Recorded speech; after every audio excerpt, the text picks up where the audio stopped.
అనట్లేదు. Good touch నేర్పి, bad touch నేర్పి, ఇట్స్ గుడ్ కాదని నేను చెప్పను. దానికంటే ముందుగా నువ్వేం నేర్పియాలి, ఎవరితో ఎట్లా వ్యవహరించాలన్నది కూడా నేర్పించాలి. బోత్ బాయ్స్కి నేర్పాలి, గర్ల్స్కి నేర్పాలా.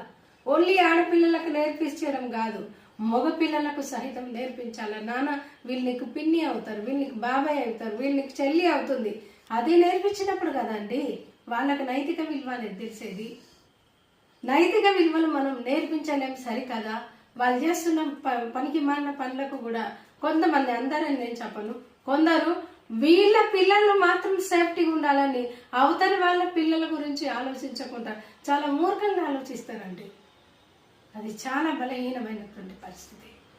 అయితే ప్రియమైన దేవుని బిడ్డ, ఈరోజు దేవుడు నీతో మాట్లాడుతున్నాడు.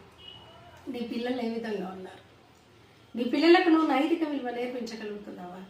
నైతిక విలువలను ఎప్పుడైతే నేర్పిస్తారో సమాజము కూడా బాగుపడుతుంది.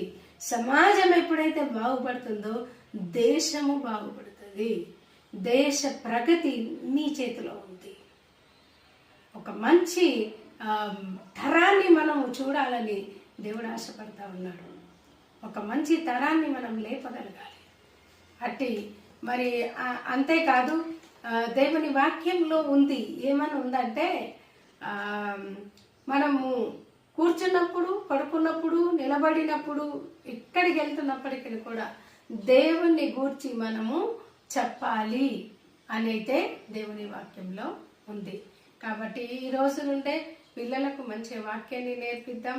మనం ఆరాధిస్తే మన పిల్లలు ఆరాధిస్తారు, మనం బైబిల్ చదివితే వాళ్ళు చదువుతారు. మనం తల్లిదండ్రులుగా వాళ్ళకి సరైనటువంటి మార్గమును మనం బోధించు మాదిరి కలిగినటువంటి బిడ్డలుగా మనం ఉండాలని ప్రభు పేరిట ఆశ